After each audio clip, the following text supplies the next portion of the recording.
Today, I'm going to reveal to you all the limitations that dropshipping business has.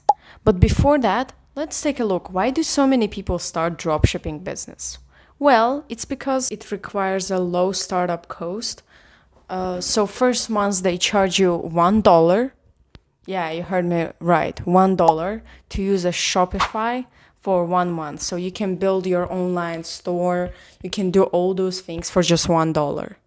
Of course, if you want to continue and you want a subscription that will last for 1 year, then you would have to pay $30 per month if it's 1 year subscription.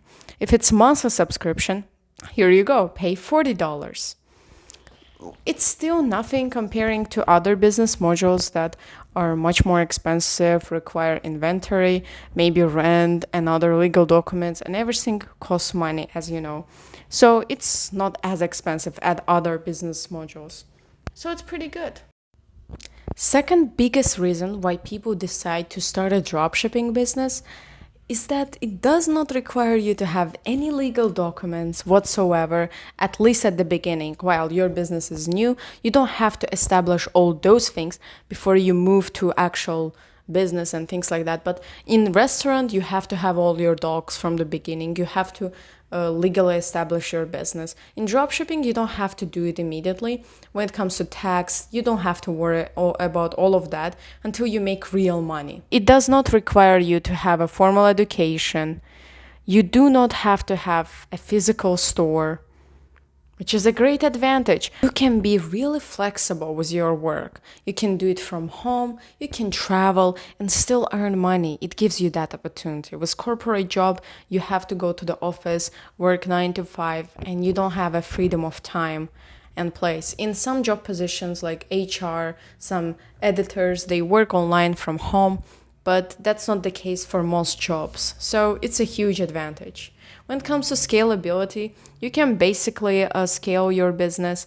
Once you made one product, you can either sell it more, advertise it more, invest in marketing, or you can instead promote it in all the social media platforms. You can create a new product. You can do whatever you want.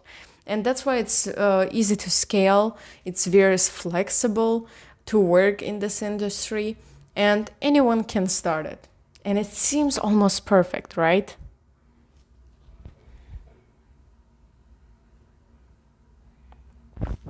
Another thing is that it's low cost. Another thing is that it's low risk. You can close up your business very quickly without any problems. You just shut down your store and you don't need anything else. You stop communicating with your suppliers, and that's it. It's done. Business is done. But in reality, it's a bit more difficult. And it's much easier than in real business.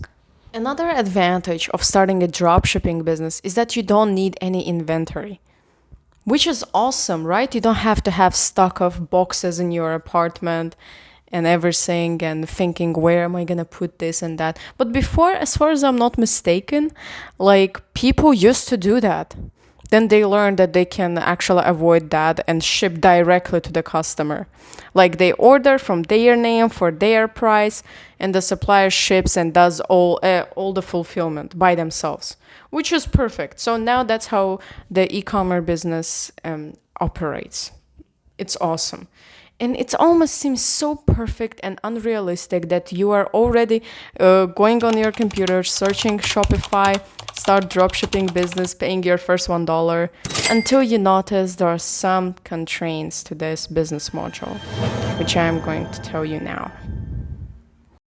So the biggest issue with a dropshipping business is finding a good supplier. I can't emphasize how it's important to find a good supplier, because if your supplier is irresponsible, not sending right products to the customer, not on time, it's gonna screw your reputation and people are not going to order from your website anymore, any of your products. And your name is the most important thing, because people can return, and if they return, buy bundles, your business is growing. You succeed in this case. You earn 8 figures, 6 figures business, and it's awesome. And for that, you have to work really, really hard and find a good supplier. That's why it's very important. The second thing is that you have lack of control. And it's not in your hands. How they are going to package it, how long it will take to deliver to a customer. They might promise to deliver it in 1 week or a few days, 5 business days, and deliver it in 2 weeks. And then if you don't keep your promise, they're going to argue with you directly. This is gonna influence you and your customer.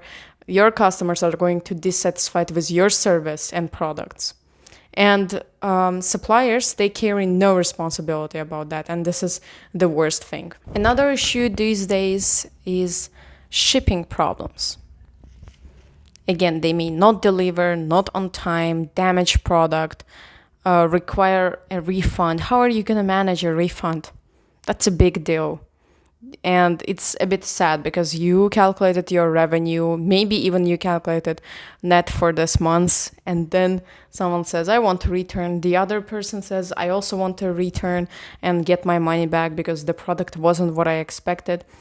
And then it sucks, and then you face some problems. They're gonna call you, message. If you don't return, you are in trouble. If you do return, you're still in trouble because maybe you have to pay your Facebook ads or whatever. You don't make enough money. And later about marketing part of this business. So for the customer service, you have to outsource. And in order to do that, you already have to earn some money. And guess what? It's not sustainable business.